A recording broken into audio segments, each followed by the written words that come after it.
Mari kita berdoa. Tuhan, kami serahkan pagi ini ke dalam tangan-Mu. Tuhan hadir di tengah-tengah kami dan berkata-kata kepada kami, menyampaikan isi hati-Mu kepada kami, sehingga kami boleh melayani Tuhan dan berkenan kepada Tuhan, khususnya di dalam peringatan daripada Father's Day pada hari ini, sehingga kami boleh bersama-sama, khususnya sebagai ayah, menjalankan tugas dan tanggung jawab kami dengan baik di hadapan Tuhan. Dalam nama Tuhan Yesus kami berdoa, amin. Silakan duduk. Saudara sekalian, pimpinan jemaat dari GRI Kebon Jeruk memutuskan hari ini sebagai Father's Day, dan nanti anak-anak akan memberikan kartu kepada para ayah setelah khotbah. Dan hari ini saya akan berkhotbah dari Filemon, tetapi akan memberikan banyak perhatian kepada tugas kita sebagai ayah. Saudara sekalian, mari kita melihat dulu Filemon pasal pertama ayat 15 sampai dengan 17. Kita akan melihat dulu saudara sekalian supaya kita memahami konteksnya, dan setelah itu kita akan menelusuri bagian demi bagian dan kita melihat aplikasinya di dalam tugas kita sebagai ayah.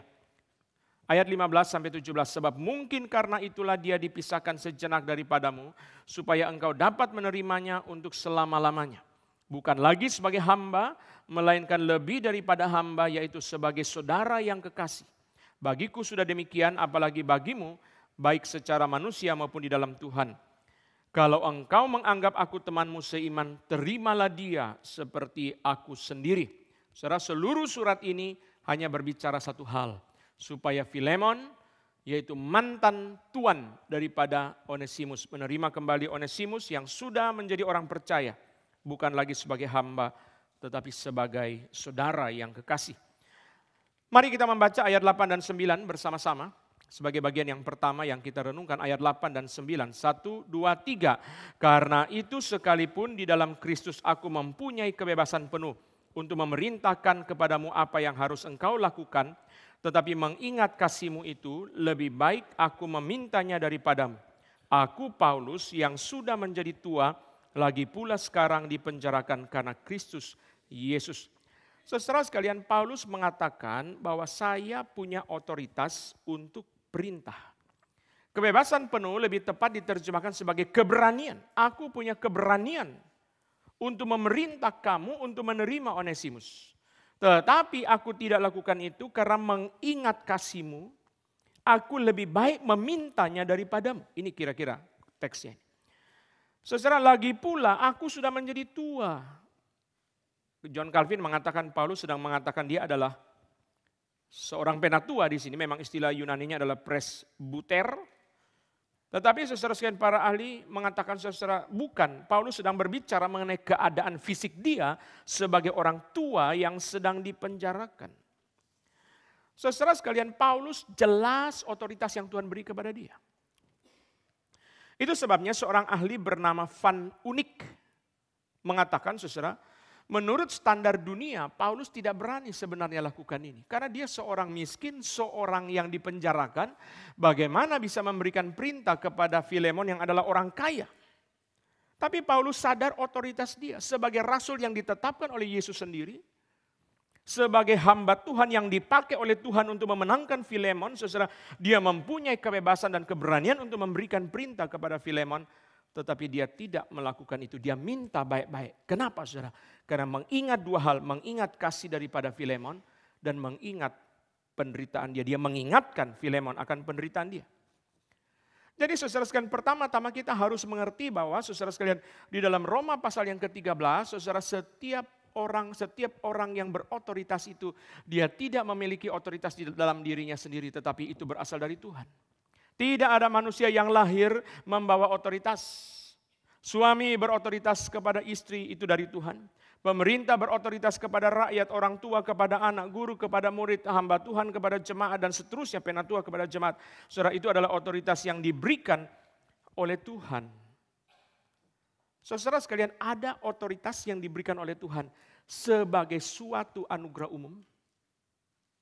Misalnya orang tua berotoritas atas anak, kapan? Kita orang tua nggak boleh mengatakan anak ini milikku. Tidak benar, saudara. Kalau anak itu adalah milik orang tua, berarti setiap orang tua pasti punya anak. Kalau tidak setiap orang tua punya anak, saudara, berarti ada orang tua yang diberikan anugerah umum oleh Tuhan untuk mempunyai anak, ada yang tidak. Itu sebabnya saudara, anugerah umum itulah yang meletakkan dasar teologis bagi otoritas orang tua. Jadi mulai kapan saudara seorang ayah berotoritas kepada anaknya? Mulai dari Tuhan memberi anugerah sehingga istrinya bisa hamil. Itu adalah saat dimulainya otoritas itu. Demikian pula pemerintah, Tuhan mendirikan pemerintah. Saudara sekalian, badan pimpinan itu saudara, di dalam gereja reform, saudara, sistem presbiterian, kita menganut sistem presbiterian itu badan pimpinan, yaitu penatua, pendeta, penatua awam. Mereka diberi otoritas oleh Tuhan untuk memimpin jemaat. Itu sebabnya saudara Louis Berkhof mengatakan ketika jemaat memilih penatua, kita nggak boleh pahami itu seperti orang dunia memahami politik. Oh, presiden mempunyai otoritas karena rakyat memilih dia, maka presiden menerima mandat dari rakyat. Penatua saudara bukan menerima mandat dari jemaat, bukan. Penatua menerima mandat dari Tuhan melalui jemaat yang memilih dia. Saudara, jadi ketika jemaat memilih penatua, saudara, itu bukan jemaat kita yang menentukan dia loh. Dia mesti taat sama kita karena kita memilih dia, bukan. Gereja Reform mengajar kepada kita, saudara, Tuhan memimpin jemaat untuk memilih penatua. Lalu pertanyaan kita, bagaimana dengan pendeta? Pendeta tidak dipilih oleh jemaat, pendeta dipilih oleh pimpinan sinode. Karena pimpinan sinode sendiri dipilih oleh para penatua dari setiap cabang. Tuhan memberi otoritas kepada pimpinan sinode untuk memilih pendeta-pendeta secara berdasarkan kepada otoritas yang diberikan melalui, bukan dari, melalui para penatua di dalam sidang sinode. Kita tidak bahas sistem gereja, saudara. Tapi saudara perhatikan, saudara, otoritas itu diberikan oleh Tuhan, saudara, dia punya hak untuk memerintah. Ayah punya hak untuk memerintah, orang tua punya hak untuk memerintah. Hak itu bukan berasal dari dia, tetapi otoritas yang diberikan oleh Tuhan kepada orang tua. Dan otoritas itu diberikan bukan untuk exercise of excessive power. Bukan untuk melaksanakan kuasa secara berlebihan, bukan. Untuk memimpin dan melayani. Boleh enggak anak tanya sama papa, Pak boleh enggak ini? Papanya bilang, tanya mama. Tanya mama, mama bilang, tanya papa.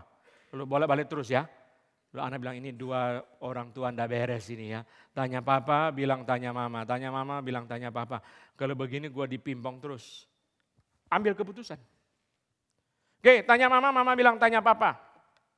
Papa bilang tanya mama pendapatnya. Mama kasih beberapa pendapat. Balik lagi kepada papa, ambil keputusan.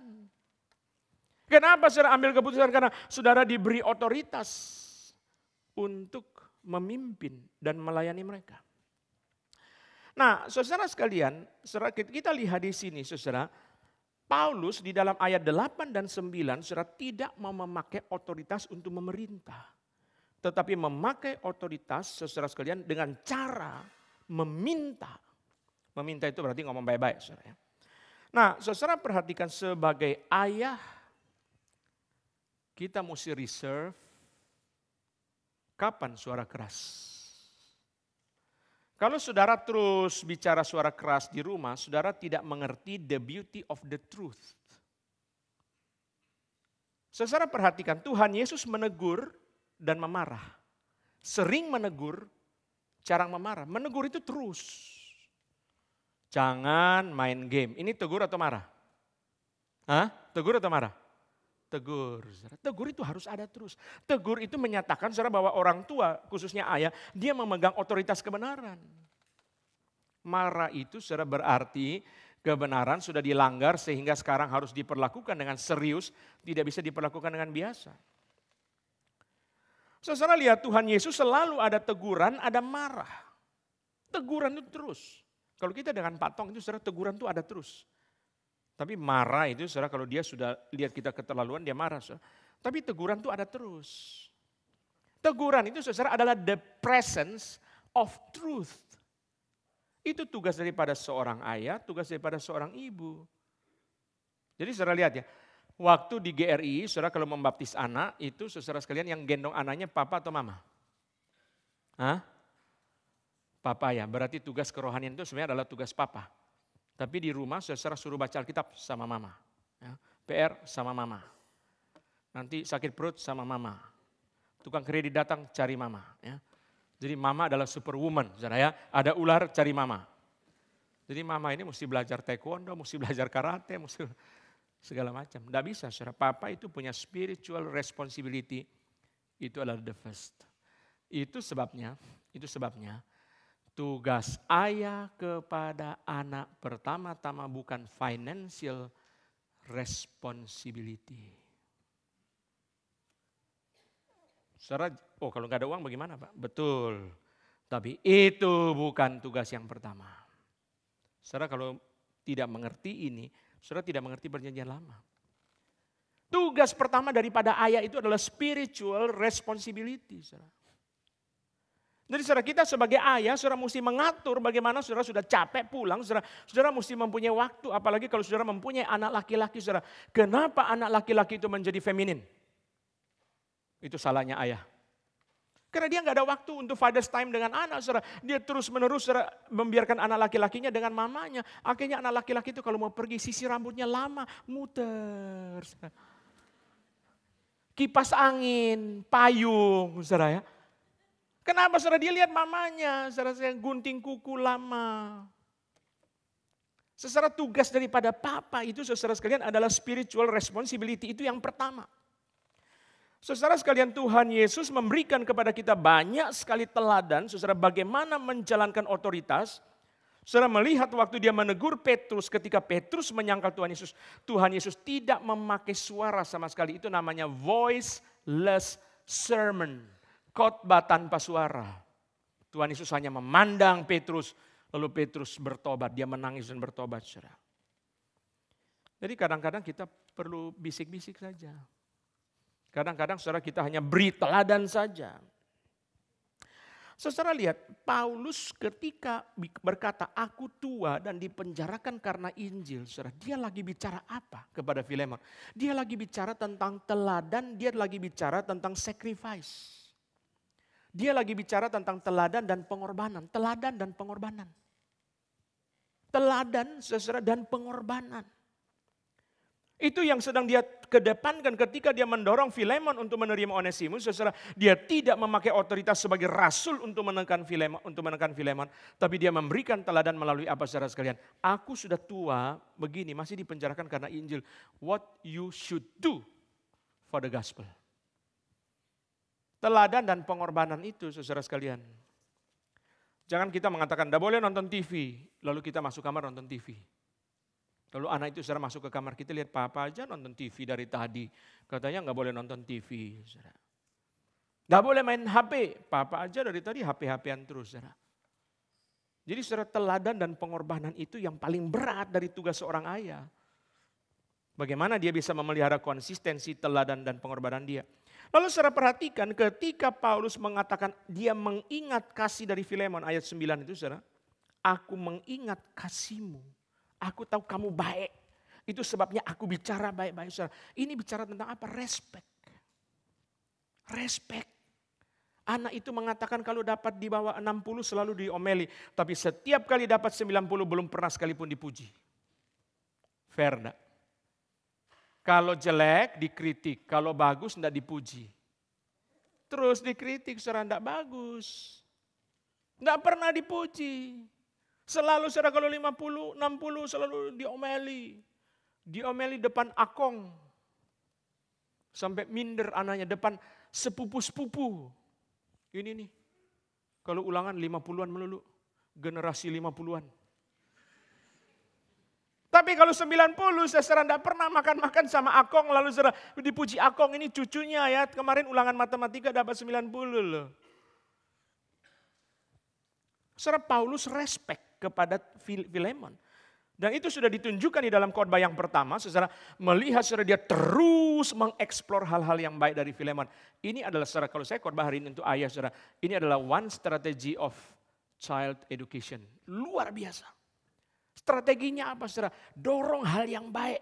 Puji hal yang baik. Saudara majukan hal yang baik saudara. Sehingga saudara dia itu bisa maju. Saudara kita, saudara belajar saudara sekalian, waktu dia nggak beres, saudara sekalian, kita jangan bombardir, istri datang, suami datang. Itu kalau Bulingkan punya cerita di podcast itu saudara sekalian. Ya, dia marahi papa, dia marahi mama, dia marahi akong, dia marahi guru, saudara. Lalu sekarang mamanya bawa ke Bulingkan lagi. Bulingkan, tolong marahi anak saya. Wah, anaknya udah gemeter dulu, ini marahi apa lagi, saudara? Tapi tidak ada anak, tidak ada orang tua, tidak ada pihak saudara yang mendengarkan dia, yang mengerti pergumulan dia, mengerti perasaan dia. Waktu dia kurang, yang bicara satu aja, tidak usah dua-duanya, papa atau mama. Tapi waktu dia baik, yang puji semua. Itu berarti dia tahu saudara bahwa hal baik itu harus diteruskan. Saudara, ini pola yang Paulus pakai dalam surat Filemon. Aku mengingat imanmu, aku mengingat kasihmu kepada orang kudus, hati orang kudus kau hiburkan. Sekarang dia ulang lagi di sini, aku mengingat kasihmu, saudara. Dia terus eksplor hal-hal yang baik daripada Filemon, saudara, dan itu digaris bawahi supaya saudara, Filemon, saudara, kamu sudah baik, Filemon, teruskan dengan cara apa? Sekarang kamu menerima Onesimus. Saudara, ini adalah satu pendekatan yang Paulus pakai. Maka saudara-saudara, kalau saudara mau belajar tentang how to approach people, surat Filemon itu sangat luar biasa. Kita tafsirkan hari ini di dalam konteks kita untuk anak-anak kita, saudara. Saudara sekalian, mari kita lihat Efesus pasal ke-6. Efesus pasal ke-6, saudara, bagian ini jarang kita baca di dalam teks-teks yang lain. Efesus 6 ayat 20. Yang kulayani sebagai utusan yang dipenjarakan. Saudara jarang baca kalimat seperti ini, utusan yang dipenjarakan. Berdoalah supaya dengan keberanian aku menyatakannya sebagaimana seharusnya aku berbicara. Paulus bilang sama Filemon, saya ini dipenjarakan karena Injil. Sekarang dipenjarakan karena Kristus, Filemon. Tetapi Paulus ketika membicarakan pemenjaraan dia, Paulus tidak membicarakan pemenjaraan sebagai sesuatu yang sial, sesuatu yang dia self pity, tetapi dia membicarakan pemenjaraan itu sebagai sesuatu yang dia banggakan. Maka dia mengatakan utusan yang dipenjarakan, an ambassador in chains, utusan yang saat ini ada di dalam penjara. Saya dipenjarakan tapi saya bukan orang sial, bukan korban, bukan orang yang jelek, tetapi saya adalah seorang utusan Allah. Nah, di dalam 2 Timotius pasal yang keempat, saudara, Paulus menjelaskan, ini kan pemenjaraan Roma, saudara ya. Paulus menjelaskan, saudara sekalian, bahwa Tuhan telah mendampingi aku dan menguatkan aku supaya dengan perantaraanku Injil diberitakan dengan sepenuhnya. Dan semua orang Yahudi, semua orang bukan Yahudi mendengar. Paulus mengatakan dengan pemenjaraan dia dibawa sampai ke Roma. Lalu setelah sampai di Roma, dia memberitakan Injil di Roma kepada orang-orang bukan Yahudi.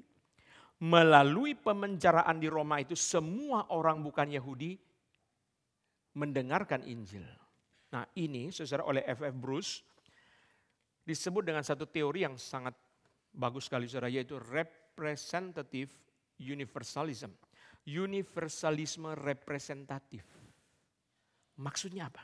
Maksudnya begini. Saudara, kita bisa ngomong begini. Kalau kita berhasil menginjili Kaisar Jepang, kita bisa ngomong begini. Seluruh orang Jepang sudah mendengar Injil. Padahal yang dengar Injil itu cuma Kaisar Jepang. Kenapa saudara? Karena Kaisar Jepang begitu sentral di dalam orang Jepang. Nah saudara, ketika Paulus dipenjarakan di Roma, lalu saudara di dalam proses pengadilan itu dia memberitakan Injil saudara sekalian, lalu dia bilang dalam surat Filipi, telah jelas bagi seluruh istana bahwa aku dipenjarakan karena Injil. Saudara, Paulus mengatakan dalam 2 Timotius 4, seluruh orang bukan Yahudi sudah dengar Injil. Kenapa? Karena ada waktu dia menginjili di Roma, dia menginjili di pusat daripada seluruh kekaisaran Romawi yang di situ secara boleh dikatakan sebagai pusat daripada orang-orang bukan Yahudi. Universalisme representatif. Maksudnya apa saudara?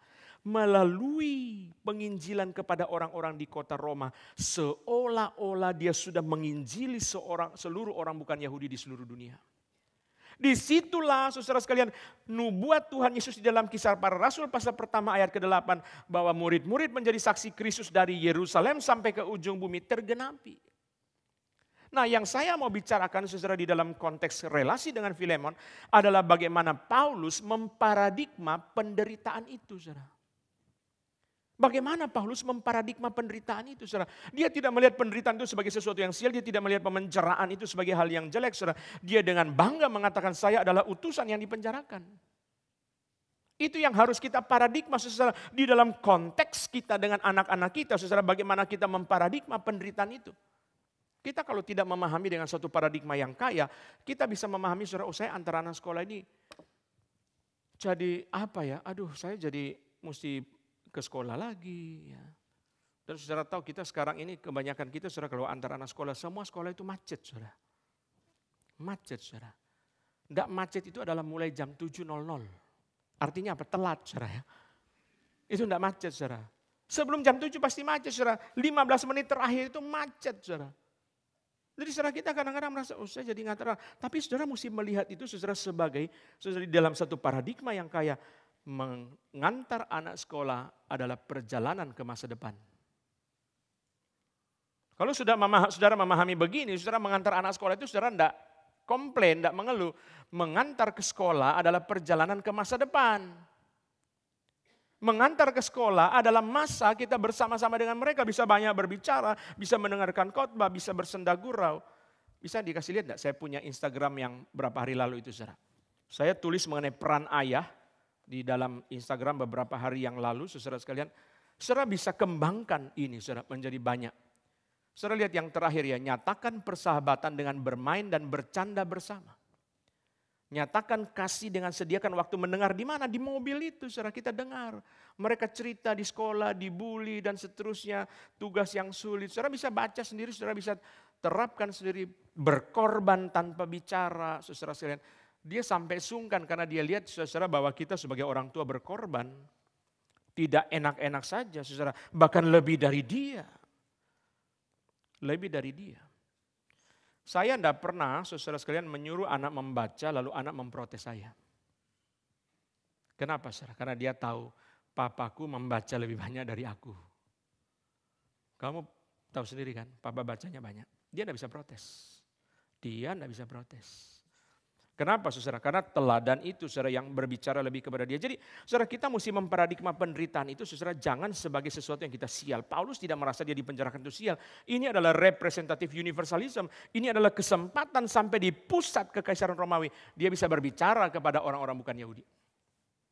Saudara melihat penderitaan saudara dengan anak-anak itu sebagai sesuatu yang sial atau sebagai sesuatu opportunity. Saudara baca Paul David Tripp, saudara, waktu dia bicara tentang mendengarkan anak-anak remaja itu, saudara, itu adalah satu opportunity. Itu sebabnya di antara kita ada guru-guru remaja yang sangat baik, saudara.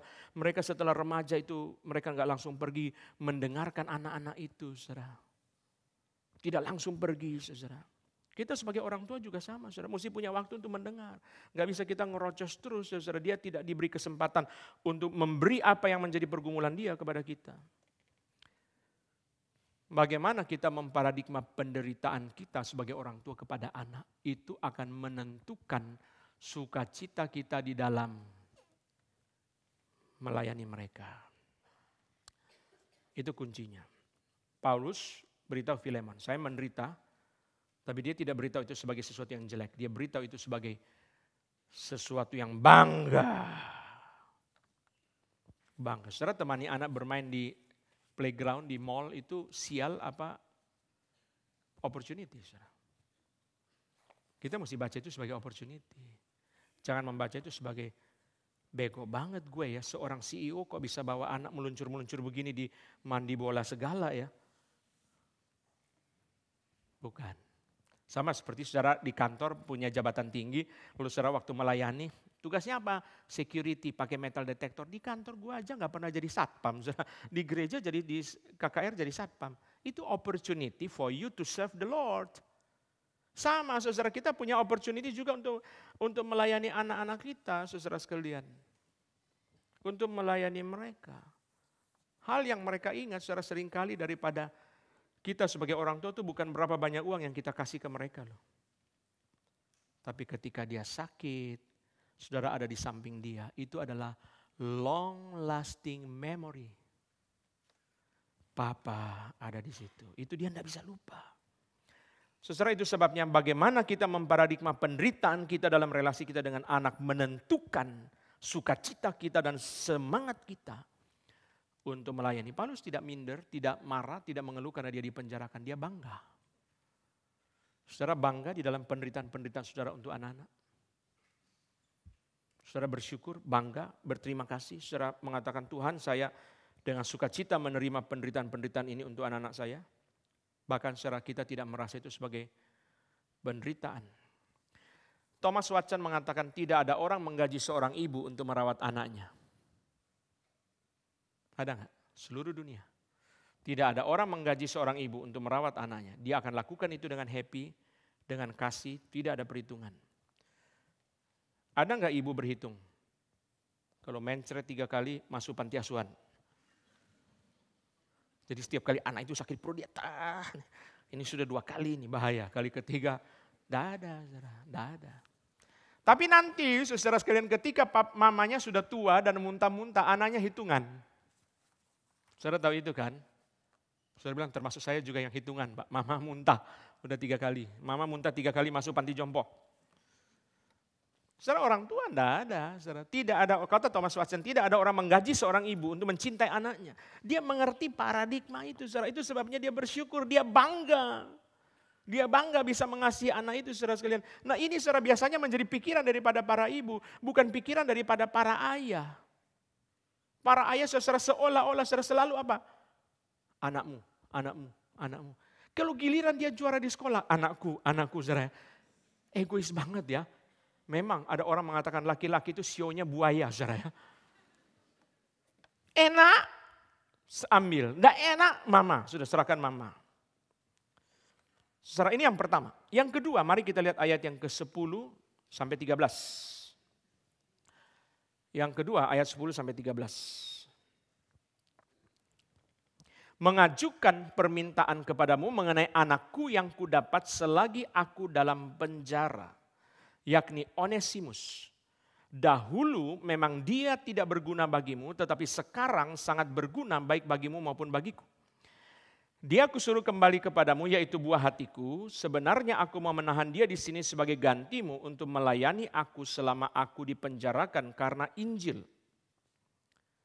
Saudara sekalian, bagian kedua Paulus berbicara tentang transformasi yang dihasilkan oleh Injil.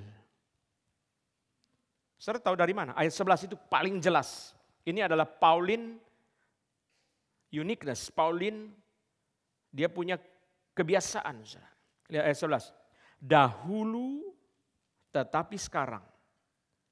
Saudara akan temukan ini dalam surat Roma, dalam surat-surat yang lain. Dahulu dia hamba dosa, sekarang dia taat kepada Allah dan seterusnya. Dahulu ayat 11 itu, tetapi sekarang. Ini adalah Paulus. Saudara.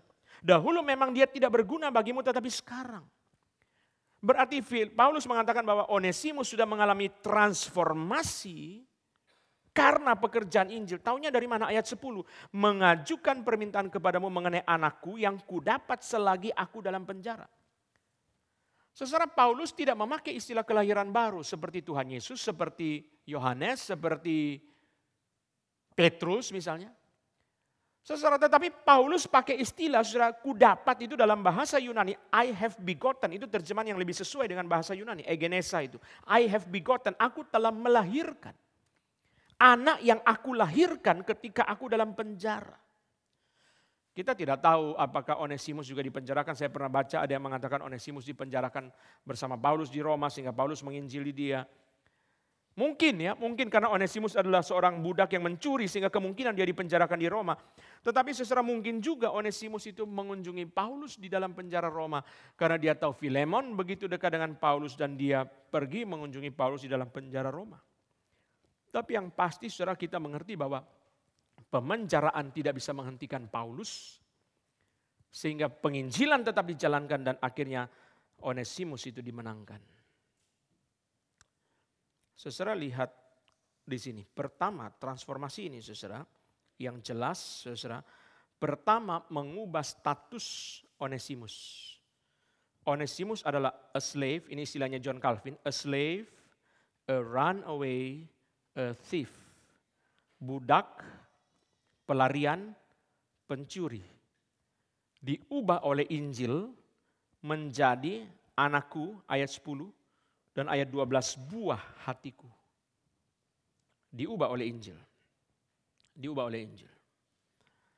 Dari useless menjadi useful itu adalah di ayat yang ke-11. Ada transformasi yang mengakibatkan perubahan status dan relasi. Ada transformasi yang mengakibatkan kontribusi yang tampak. Saudara. Kontribusinya tampak. Saudara lihat ayat 11 itu. Dahulu memang dia tidak berguna bagimu, tetapi sekarang dia menjadi sangat berguna. Ada permainan istilah yang dipakai, permainan bahasa linguistic game yang dipakai di sini, saudara. Karena apa, saudara? Karena Onesimus itu arti aslinya adalah berguna.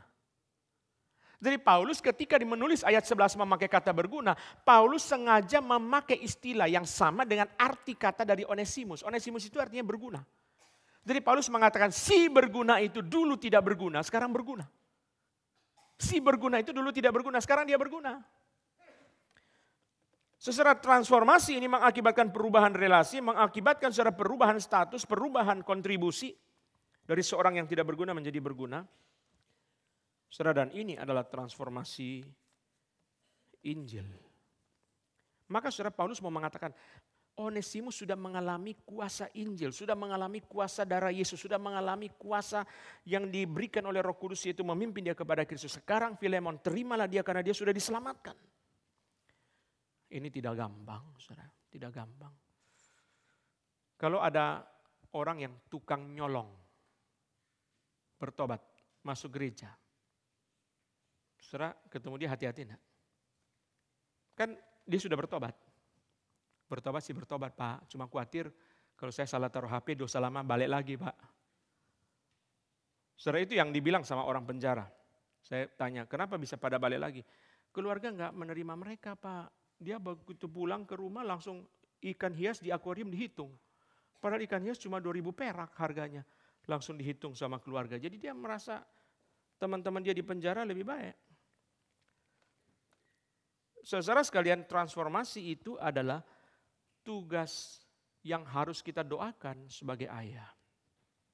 Membimbing dia, membimbing anak-anak kita kepada Kristus. Yang bisa mengubah dia bukan galaknya kita, bukan pengorbanan mamanya. Yang bisa mengubah dia adalah the blood of Jesus. Mari kita baca Ibrani 10. The blood of Jesus, itu yang bisa mengubah dia. Ayat 19, Ibrani 10 ayat 19. Jadi saudara-saudara, oleh darah Yesus kita sekarang penuh keberanian dapat masuk ke dalam tempat kudus. Karena ia telah membuka jalan yang baru dan yang hidup bagi kita melalui tabir, yaitu dirinya sendiri. Dan kita mempunyai seorang imam besar sebagai kepala rumah Allah. Karena itu marilah kita menghadap Allah dengan hati yang tulus ikhlas dan keyakinan iman yang teguh, oleh karena hati kita telah dibersihkan dari hati nurani yang jahat dan tubuh kita telah dibasuh dengan air yang murni. Darah Yesus membersihkan, sehingga orang yang dibersihkan oleh darah Yesus beroleh keberanian. Kenapa berani? Kenapa berani menghadap Allah? Kenapa berani masuk ke tempat kudus? Bukankah engkau orang berdosa? Bukankah orang berdosa bertemu Allah akan mati? Bukankah mata Tuhan terlalu suci untuk memandang kelaliman? Kenapa dia berani menghadap Allah? Karena darah Yesus membersihkan dia sehingga dia berani.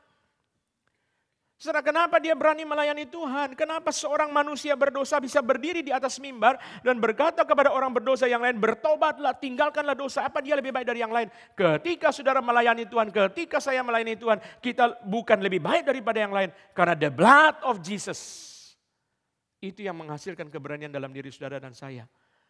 Yang mentransformasi kita itu adalah the blood of Jesus.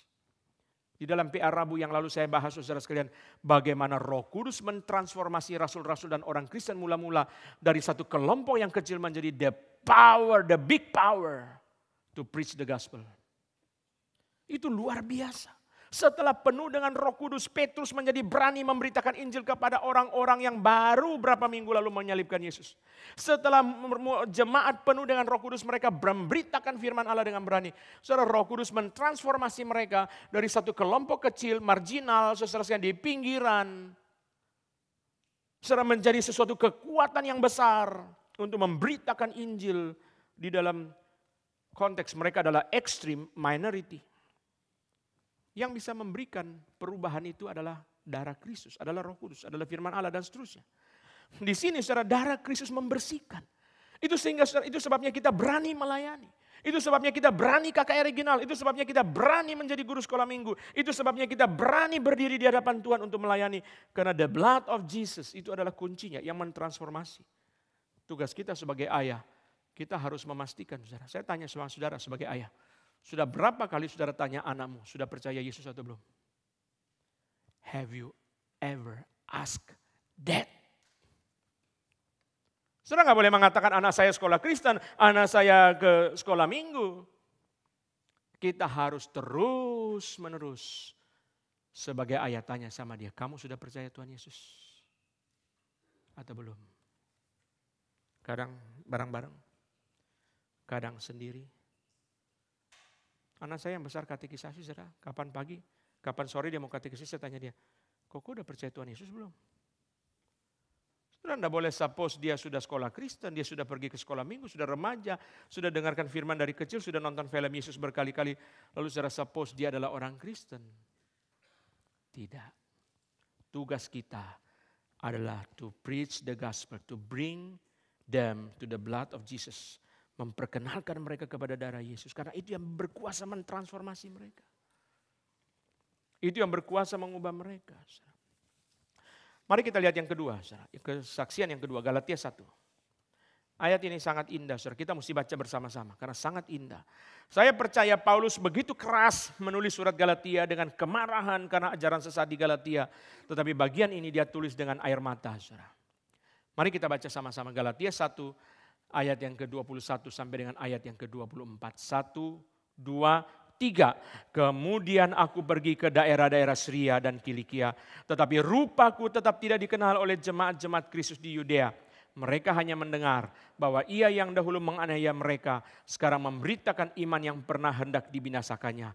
Dan mereka memuliakan Allah karena aku. Ayat 24 kita langsung hafal satu kali. Ya. Hanya 6 kata, 1, 2, 3. Dan mereka memuliakan Allah karena aku. Kita hafal dari depan ya, Galatia 1, 2, 4. 1, 2, 3. Galatia 1 ayat 24. Dan mereka memuliakan Allah karena aku. Inilah doa saudara dan saya. Tuhan biarlah orang di sekitarku memuliakan Allah karena aku. Saudara sekalian lihat orang-orang di Syria dan Kilikia tidak mengenal wajah Paulus. Ketika mereka melihat Paulus, mereka tidak kenal wajah dia. Tetapi yang mereka tahu saudara, dia adalah orang yang dahulu membinasakan orang-orang Kristen. Sekarang dia memberitakan iman Kristen. Saudara, mereka mendengar kesaksian yang sangat bagus itu. Mendengar. Mereka tidak kenal. Kesaksian itu saudara sekalian, transformasi itu. Itu sebabnya saudara, transformasi yang disebabkan oleh Injil, yang disebabkan oleh darah Kristus, yang disebabkan oleh Roh Kudus, itu harus pertama-tama dialami oleh seorang ayah. Gak bisa saudara dia sendiri belum diselamatkan, lalu bagaimana dia membimbing anak itu kepada darah Yesus. Gak bisa saudara, dia sendiri harus sudah mengenal darah Yesus itu. Saudara, Paulus bisa bicara itu kepada Filemon karena dia sudah mengalami transformasi Injil. Dia bisa bicara dengan tegas kepada Filemon, dia bisa bicara dengan jelas kepada Filemon. Saudara, kalau membaca Kisah Rasul 8, 9, 22, 26, saudara akan melihat saudara berapa Paulus begitu keras melawan orang Kristen. Dia menangkap laki-laki perempuan, dia memasuki rumah ke rumah, dia meminta surat kuasa dari imam besar, dia membunuh mereka sampai mati. Saudara, itu pasal 22 ayat 4. Dia menentang nama Yesus, dia memaksa mereka menyangkal iman. Tapi kuasa Injil menekuk mereka. Jadi saudara, mari kita berdoa supaya orang yang melawan Injil itu suatu hari dia menjadi Paulus. Setiap kali ada serangan teroris, saudara harus doakan. Supaya dia menjadi Paulus. Karena Paul was a terrorist. Jangan lupa. Paulus dulu adalah seorang teroris. Tuhan mengubah dia. Itu sebabnya sekarang dia memperkenalkan transformasi yang dihasilkan oleh Injil kepada Onesimus, dia perkenalkan itu kepada Filemon. Saudara, dia mempunyai power karena dia sendiri mengalami itu. Tugas kita sebagai orang tua, sebagai ayah, kita mesti terus tanya sama dia udah percaya Yesus atau belum. Kita harus tanya sama dia, saudara. Bahwa dia sudah percaya Tuhan Yesus atau belum itu kita harus terus tanya kepada dia. Kita tidak boleh merasa saudara bahwa oh dia sudah ke sekolah minggu, dia sudah ke remaja. Saya perkenalkan kepada saudara dua lukisan. Yang pertama kita melihat dulu Murillo, Bartolomé Esteban Murillo. Kemarin di doa pagi saya jelasin lukisan Spanyol, yaitu dari Velázquez. Ini sekarang kita lihat Murillo, The Return of the Prodigal Son. Saudara, Murillo, pelukis Spanyol, saudara mengcapture dimensi yang berbeda dari yang populer pada Rembrandt. Saudara lihat ada anjing kecil, bisa dibesarkan.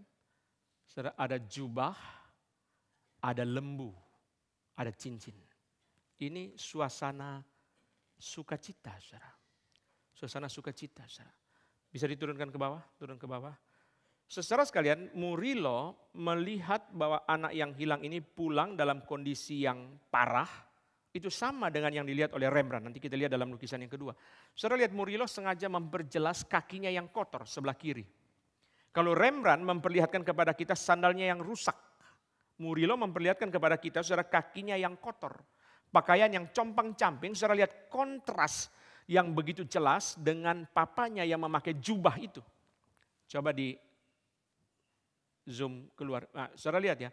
Saudara jelas sekali, saudara sekalian, sentral daripada lukisan ini adalah di tengah-tengah berbentuk piramida. Saudara lihat, papa sama anak hilang itu berbentuk piramida, saudara sekalian. Itu sentral. Yang pinggir-pinggir itu saudara seolah-olah tidak penting. Itu sebabnya Murillo seperti tidak mau memasukkan saudara anak yang sulung di dalam cerita ini. Ini cerita perayaan. Nanti saya kembali ke sini. Saya mau pergi ke Rembrandt dulu supaya saudara bisa rasakan suasana yang berbeda. Saudara, kalau lukisan itu sama, semua kita miskin. Saudara. Karena itu kita bersyukur pelukis menangkap hal-hal yang berbeda-beda. Saudara sekalian, kita sudah tahu cerita ini, saya sudah pernah jelaskan, ada di dalam buku saya, saudara bisa baca. Saudara. Tetapi saudara sekalian, Rembrandt menangkap belas kasihan yang diperkenalkan di dalam situasi konflik. Coba lihat sebentar ya, saya tidak jelaskan detail, saudara sudah pernah jelaskan panjang lebar lukisan ini. Saudara lihat, kita zoom sebentar, saudara tangan dia. Yang paling populer dari lukisan ini pasti adalah tangan daripada papa itu. Karena sebelah kanan tangan perempuan, sebelah kiri tangan laki-laki. Kenapa? Karena mamanya tidak mau ikut. Maka saudara papa bersikap sebagai mama dan sebagai papa. Sebagai mama dia mengelus, mengatakan jangan putus asa, jangan menyerah. Tapi sebagai papa dia memberi semangat, mendorong supaya anak itu boleh maju terus. Nah, saudara lihat situasi konflik dalam lukisan ini. Saudara sekalian, anak yang sulung. Coba dikasih lihat anak yang sulung. Saudara lihat anak yang sulung dengan tangan yang seperti ini. The hand of judgment. Dia tidak peduli, tangan dia jaga bersih. Dia tidak mau memegang yang jijik-jijik, yang kotor-kotor. Dia begini, saudara. Buat apa? Ya. Saudara, mamanya ada di belakang, saudara. Ya. Patong mengatakan anak laki pertama adalah pacar kedua mama. Amin, ibu-ibu. Tidak ada yang mau ngaku, saudara. Ya. Itu kokomu yang benar. Jadi saudara dia bela kokonya yang benar. Maka saudara dia tidak mau datang, saudara. Ini situasi yang tidak enak, saudara. Papanya berusaha memperlihatkan belas kasihan kepada anak itu, saudara. Di dalam situasi yang tidak enak, di dalam situasi yang seperti ini, situasi yang canggung, datang tukang pajak. Tukang pajak apa? Nggak ada hari yang lain. Kok mesti hari ini lu datang lagi pajak? Saudara lihat, ini yang di-capture oleh Rembrandt. Saudara, situasi konflik. Belas kasihan yang diperlihatkan di dalam situasi konflik. Indah memang, saudara, ada keindahannya. Tapi saudara pergi ke Murillo, saudara lihat lukisan yang satu lagi. Saudara pergi ke Murillo, saudara suasana berbeda. Nah, saudara lihat ya, pertama-tama saya mulai dengan anjing, saudara. Anjing, saudara sekalian, menyambut, welcome home. Anjing suka menggonggong orang asing, betul gak? Tapi ini tidak asing buat dia. Karena ini orang rumah itu. Maka saudara lihat anjing yang kecil yang ada di bawah itu, saudara, dia menyambut. Lalu saudara lihat baju, jubah, saya sudah jelaskan dalam buku, saya tidak jelaskan panjang lebar. Cincin itu semua intinya saudara adalah penerimaan kembali. Penerimaan kembali. Nah, yang menjadi ciri khas lagi dari lukisan ini saudara adalah wajah anak kecil yang bawa lembu. Coba dikasih lihat di zoom. Wajahnya agak tertawa nakal, saudara ya. Senang, saudara. Dia lihat sapi itu, saudara sekalian, dia senang. Ya. Dia bersuka cita. Ini memang suasana celebration. Jadi saudara, di dalam, memang Rembrandt itu paling populer, saudara. Kenapa, saudara? Karena memang suasananya, saudara, itu luar biasa, kontras dan seterusnya. Kenapa Murillo tidak sepopuler Rembrandt, saudara, jelas. Tapi saudara, dia meng-capture hal yang berbeda. Beginilah saudara, maksudnya apa? Setelah orang itu sudah ditransformasi oleh Injil. Saudara, tugas kita adalah apa, saudara? Tugas kita adalah looking forward. Sebagai ayah jangan suka mengungkit-ungkit kesalahan anak. Itu salah satu kesalahan kita sebagai ayah yang membuat anak itu kepahitan. Saudara, papanya tidak berhitung, lu tempoh hari warisan berapa? Karyawan tolong catat ya, sekarang lembu berapa, cincin berapa, sandal berapa, jubah berapa, semua nanti ditagih. Dia sudah sukses semua, suruh bayar kembali. Papanya seperti tidak mengingat sama sekali bahwa anak ini sudah meminta seluruh jatah warisan dia sudah habis. Enggak. Saudara baca di buku saya jelaskan saudara. Lembu sapi itu saudara sekalian tidak disembeli oleh orang zaman itu untuk sembarang tamu. Hanya presiden, hanya raja kalau datang. Orang kampung saudara tidak potong lembu setiap kali saudara pergi ke KKR regional. Saudara tanya sama orang kampung, kalau ada tamu datang bawa barang jualan, potong lembu enggak? Lembu itu acara khusus. Saudara, tapi papanya potong lembu untuk menyambut anak yang kembali itu saudara. Saudara sekalian lihat, ini dia seperti tidak menghitung kesalahan anak itu. Dia sekarang lihat ke depan, saudara sekalian looking forward. Dia menerima dengan belas kasihan saudara. Mari kita merayakan. Di dalam buku saya jelaskan saudara, di situ satu-satunya kali muncul istilah simfonia.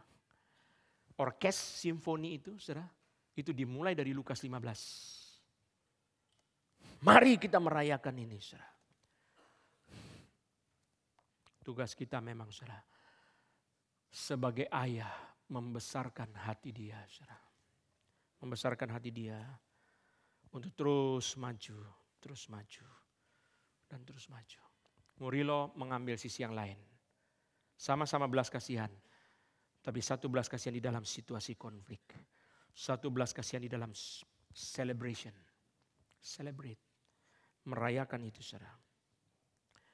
Kadang-kadang kita jengkel sama anak saudara sekalian. Kenapa? Sudah kasih tahu dia gak mau nurut, akhirnya dia kepentok sendiri. Tapi kadang-kadang memang kita perlu biarin. Overprotection itu bikin dia tidak bisa maju, saudara. Dia tidak bisa mandiri. Kenapa, saudara? Karena semua diurusin sama mamanya. Nanti sampai kuliah mamanya terus saudara, video call 24 jam, saudara. Tidak bisa, saudara. Biarin dia kepentok, gak apa-apa. Asal tidak membahayakan nyawa dia. Biarin, saudara. Diomeli guru itu adalah part dari kehidupan. Saya sudah pernah jelaskan dalam ceramah kepada orang tua. James Dobson mengatakan kesalahan kita sebagai orang tua adalah tidak pernah memberitahu anak bahwa dunia itu tidak seramah papa mama di rumah. Selalu kita sudah memberi kesan kepada mereka dunia itu akan membahayakan kamu kalau salah begini, dunia ampuni kamu. Papa mama, saya bilang sama anak saya, kamu begini di kantor orang pecat kamu. Papa mama terima kamu, orang pecat kamu jangan pikir orang bisa terima kamu setiap kali bikin kesalahan. Saudara, dunia enggak begitu. Dunia mengatakan apa di luar masih banyak yang mau kerja kok. Kamu enggak mau, orang lain mau. Itu sebabnya saudara ada part di mana kita membiarkan mereka saudara mengalami itu. Tapi setelah mereka mengalami itu kita besarkan hati mereka. Moving forward. Jangan backward. Maju. Udah kita tidak usah hitung kemarin itu warisan kamu ambil berapa banyak. Sudah tidak usah hitung. Sekarang mari kita merayakan. Mari kita maju ke depan. Mari kita bangkit. Mari kita bangun. Untuk maju ke depan. Indah ya. Indah. Ada kesulitan memang. Itu di capture oleh Rembrandt. Tapi let us celebrate it. Terakhir saudara. Yang terakhir. Ayat 14. Mari kita lihat. Filemon 1 ayat 14. Filemon 1 ayat 14. Tetapi tanpa persetujuanmu, aku tidak mau berbuat sesuatu supaya yang baik itu jangan engkau lakukan seolah-olah dengan paksa, melainkan dengan sukarela. Saya berkali-kali berkata kepada saudara, pendidikan anak jauh berjuta-juta kali lebih sulit daripada pernikahan. Sejelek-jelek kita orang menikah, kita orang dewasa. Kecuali sakit jiwa ya. Saudara, bahkan sampai terjadi pun orang menikah dengan orang belum percaya, hidupnya penuh dengan penderitaan pun Pasangan dia orang dewasa. Tapi anak enggak. Anak ini saudara sekalian ada satu tahapan, satu dimensi hidup yang sangat berbeda. Saudara pernah di-prank sama anak gak? Hah? Pernah di-prank sama anak gak? Saudara, anak saya yang kedua itu mau meninggal. Umur 1 bulan. Matanya sudah juling ke tengah, hidungnya sudah bengkok. Terus saudara, jadi dokter berkata, saudara singkat cerita, saudara, anak ini harus dijaga sampai umur 5 tahun tidak boleh panas. Kalau sampai dia panas tinggi, saudara sekalian, endingnya bisa bahaya. Jadi kami setiap hari itu pegang kepalanya terus. Nah saya punya kebiasaan karena saya punya 2 anak laki, saya bilang sama istri saya, ada Father's Time yang mamanya enggak boleh ikut. Jadi saya biasa karena dekat ke Singapura, saudara, waktu dulu sekolah itu, saya suka ke Singapura beli buku bawa 1, bawa 2. Hanya anak laki, saudara, jadi mamanya enggak ikut. Pernah kami cuma bertiga, pernah saya cuma satu-satu, bawa satu-satu. Kadang-kadang ke mall, kadang-kadang kemana, kami cuma bertiga, namanya Father's Time. Jadi saat itu mereka belajar mandiri dan sebelum berangkat briefing. Pertama, makan yang papa tentukan apa saja, tidak makan lapar tidak ada pengampunan. Siap. Barang ketinggalan tidak beli baju, jadi masing-masing koper urus sendiri. Siap. Nah itu, jadi mereka jadi mandiri. Suatu kali saudara, saya bawa anak saya yang kedua, itu sebelum 5 tahun, saudara, 3 tahun atau 4 tahun, kami ke Singapura. Nah anak saya yang kedua ini saudara sekalian paling gila ayam goreng. Dia bilang gini, Pak, kalau sampai pemerintah larang ayam goreng, saya pimpin demo. Jadi saudara, ayam goreng. Nah saya enggak tahu, saudara, mamanya sudah pesan, saya enggak tahu, jangan kasih makan kulitnya, itu kan minyak saudara. Nah kami berdua berangkat saudara dari Soekarno-Hatta nih ayam goreng. Ya sebelum take off ayam goreng lagi. Sampai Singapura ayam goreng terus saudara. Sampai hotel saudara tengah malam saudara sekalian panas tinggi. Saya langsung doa berlutut saudara. Ini kalau ada apa-apa bagaimana ceritanya saya di Singapura ini bagaimana. Saudara waduh sepanjang malam saya telepon mamanya ini gimana. Obat enggak ada saudara. Akhirnya sudah pagi langsung cari itu. 7-Eleven itu, beli obat turun panas. Langsung kasih dia minum, saudara. Obat turun panas, wah puji Tuhan. Tapi pesawatnya masih malam, jadi kita jalan dulu ya. Pergi toko buku, ini kan datang mau beli buku. Kalau langsung pulang gimana dong? Oke. Saya pegang kepalanya, oke. Panasnya sudah turun, langsung kita ke toko buku. Saudara, begitu ada satu toko buku Kristen, saudara di daerah Outram itu, saudara. Kami sering hamba Tuhan selalu ke situ. Itu saudara saya itu di gedung kantor tua pergudangan itu saudara lantai berapa? 9 atau berapa saudara? Jadi saudara pergi ke situ, nah sampai di situ mungkin karena saya kurang tidur tadi malam, saya sakit perut saudara. Jadi saya masuk ke toilet, nah celakanya saudara anak ini umur 4 tahun saya suruh dia tunggu di depan. Sambil saya di dalam, saudara saya panggil namanya terus. Dan pintunya enggak saya kunci, kenapa saudara? Saya khawatir dia naik lift, turun ke bawah, wah celaka. Jadi saya sambil di dalam saya tuh. Satu kali saudara saya masih di dalam belum beres saudara, panggil-panggil dia enggak nyaut saudara. Ini masih belum selesai. Gimana ini saudara? Saya panggil Jevan, dia enggak nyaut saudara. Jadi saya pikir, wah dia kalau turun lift saudara ke bawah lalu keliling-keliling di situ, wah hilang. Enggak karu-karuan ini. Saudara anak umur 4 tahun. Akhirnya saudara dalam kondisi emergensi itu saya bangun dengan sangat berhati-hati karena saya buka pintu saudara. Begitu buka pintu dia langsung bilang, wah. Saya di dalam tuh sudah keringat biji besar-besar, saudara. Dia nggak mengerti penderitaan saya. Saudara, kita semua mengalami anak itu prank kita semua mengalami anak itu keras kepala, dipanggil saudara sekalian itu lama. Itu sebabnya saya berkata kepada saudara, mendidik anak itu sangat sulit, sangat sulit. Sangat sulit saudara. Itu sebabnya saudara, kenapa zaman sekarang orang tidak berani punya anak banyak. Bukankah banyak orang mampu secara ekonomi? Karena saudara bukan masalah secara ekonomi, saudara sekalian berat tanggung jawab untuk mendidik anak itu sangat sulit. Saudara lihat di sini, saudara Paulus menginginkan agar Filemon melakukan hal yang baik itu dengan rela. Seolah-olah Paulus mengatakan begini, Filemon kalau kamu menerima Onesimus itu adalah hal yang baik, lakukanlah itu dengan rela. Nah saya mau bicara saudara di dalam bagian yang terakhir ini 3 tugas kita sebagai orang tua dalam kaitan dengan ayat yang ke-14 ini saudara. Pertama adalah kita membimbing anak-anak kita supaya mereka mengerti anugerah Tuhan. Kamu harus mengerti bahwa Tuhan mengasihi dengan rela. Itu Hosea 14 ayat 5. Nanti saudara baca sendiri. Tuhan berkata, aku mengasihi mereka dengan sukarela.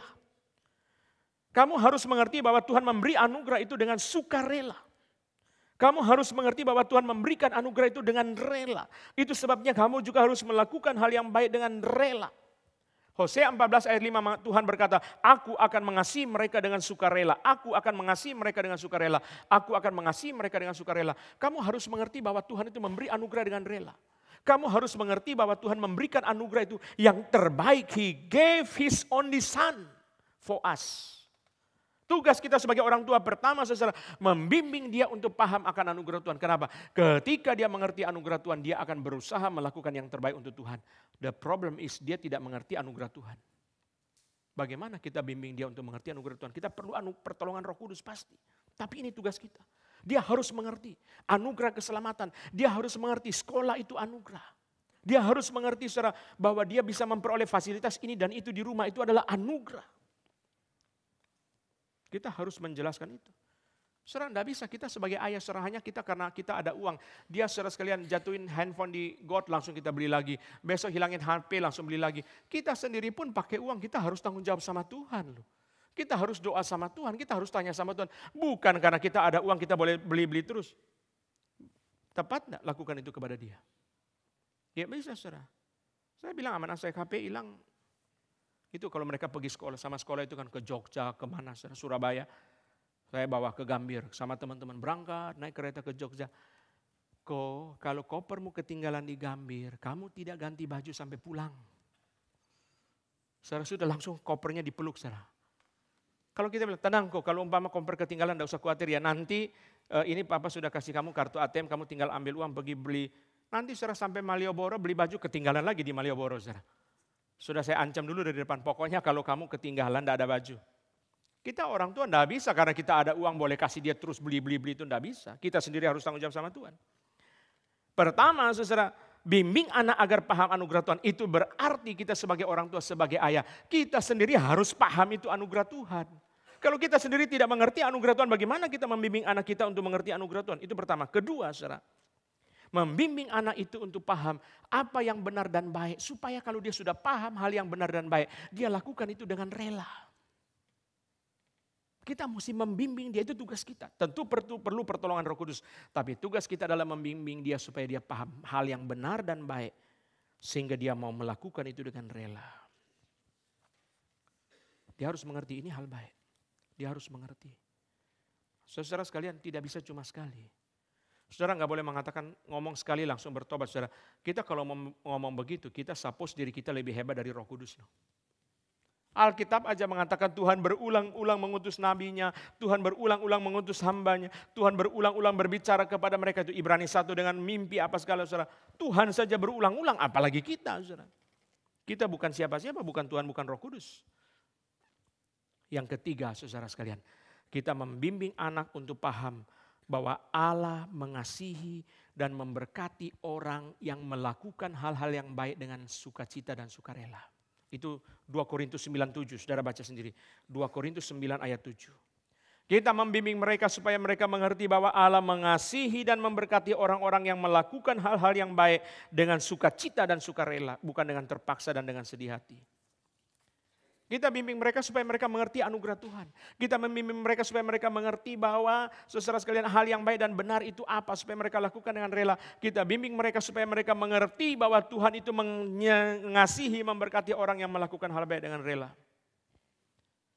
Kalau mereka bertumbuh saudara, mereka akan melakukan hal-hal yang baik dengan sukacita dan sukarela. Jadi saudara saya itu yang Paulus lakukan. Saudara. Kalau ini hal baik, Filemon, lakukanlah dengan rela, jangan terpaksa. Saya tidak kepengen kamu terpaksa, karena ini hal yang baik kok.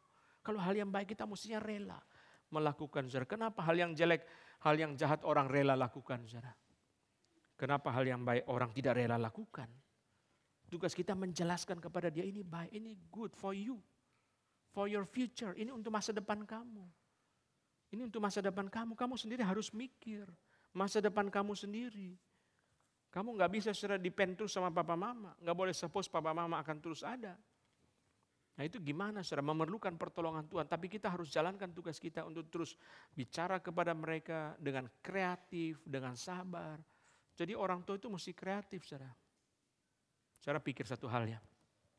Saudara di kantor dituntut kreatif. Nah. Kenapa di rumah enggak kreatif? Fair enggak? Kita beri kreativiti kita yang terbaik di kantor. Tapi kita tidak beri kreativiti kita yang terbaik untuk anak-anak kita.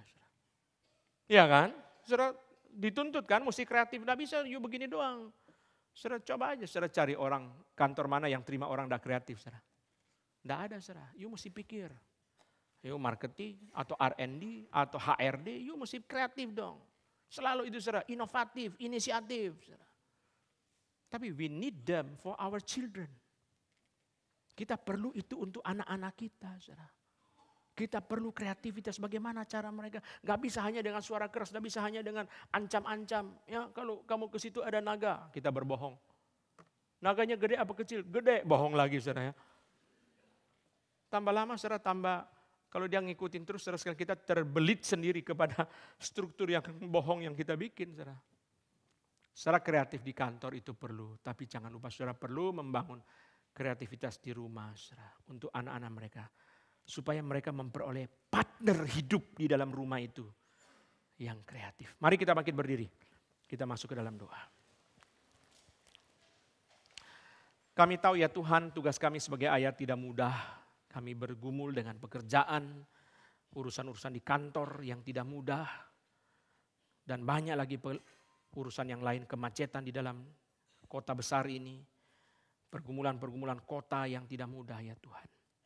Sehingga kadang-kadang kami tidak bisa memberikan kreativitas yang baik kepada anak-anak kami di rumah. Sehingga kami melayani, memimpin mereka sebagai orang yang diberi otoritas oleh Tuhan. Hanya dengan cara-cara yang begitu-begitu saja. Tuhan beri anugerah kepada kami ya Tuhan untuk mengatur ritme hidup kami. Sehingga kami bisa membimbing mereka dengan kreatif dan memberikan kepada mereka pendekatan-pendekatan yang terbaik. Teladan, pengorbanan, pelajaran yang terbaik ya Tuhan. Kami berdoa ya Tuhan, minta anugerah Tuhan bagi kami. Khususnya setiap pasangan papa dan mama boleh membagi tugas. Bagaimana berperan dengan benar supaya anak-anak kami boleh dibimbing ya Tuhan. Kami tahu ya Tuhan, bukan kami yang menentukan semua transformasi itu, tetapi Roh Kudus. Tetapi kami mempunyai tugas yang jelas untuk kami kerjakan di hadapan Tuhan. Mampukan kami dan berikanlah kepada kami kekuatan. Dalam nama Tuhan Yesus kami berdoa. Amin. Mari kita mengaku iman kita di hadapan Tuhan demikian. Aku percaya kepada Allah, Bapa yang Maha Kuasa, Halik langit dan bumi. Dan kepada Yesus Kristus, anaknya yang tunggal Tuhan kita. Yang dikandung dari Roh Kudus, lahir dari anak darah Maria. Yang menderita sengsara di bawah pemerintahan Pontius Pilatus. Disalibkan, mati dan dikuburkan. Turun ke dalam kerajaan maut. Pada hari yang ketiga, bangkit pula dari antara orang mati. Naik ke sorga, duduk di sebelah kanan Allah, Bapa yang Maha Kuasa. Dan dari sana ia akan datang untuk menghakimi orang yang hidup dan yang mati. Aku percaya kepada Roh Kudus, gereja yang kudus dan am, persekutuan orang kudus, pengampunan dosa, kebangkitan tubuh, dan hidup yang kekal. Amin. Silakan duduk. Saudara sekalian, PA yang couple akan diadakan pada hari Sabtu yang akan datang. Kami mengundang para pasangan muda, pasangan yang merasa muda, pasangan yang akan menjadi pasangan untuk bergabung bersama-sama di PA yang couple. Ada Children Fellowship dan saudara bisa mempelajari bersama-sama bagaimana mencintai pasangan yang pasif atau yang selfish. Pak Carlos akan membawakan firman dan ada persekutuan fellowship di dalam PA yang couple, boleh saling mengenal dan saling mendukung satu dengan yang lain. Saudara sekalian, yang berikutnya adalah pelatihan pengkhotbah awam akan diadakan pada tanggal 30 November pada hari Sabtu dari jam 12 sampai jam 4 untuk mempersiapkan KKR regional tahun depan. Kami sangat mendorong Bapak Ibu untuk boleh ikut pelatihan sekalipun nantinya belum tentu pergi, paling sedikit kita sudah belajar firman dan belajar untuk mempersiapkan khotbah. Sehingga kalau tiba waktunya Tuhan beri kesempatan, kita tidak gelagap tetapi sudah siap untuk boleh melayani Tuhan. Yang terakhir adalah Natal umum pada tanggal 15 Desember ada kesempatan kita membawa teman-teman kita, saudara sekalian mencari siapa yang akan saudara ajak, undang mereka untuk hadir di gereja. Kita punya lantai 4 bisa 1.100 orang, kita punya lantai 3 bisa 490 orang, bisa 1.600 orang mendengarkan khotbah dan juga mengikuti konser dan dipersiapkan dengan baik di dalam gedung gereja yang Tuhan berikan kepada kita.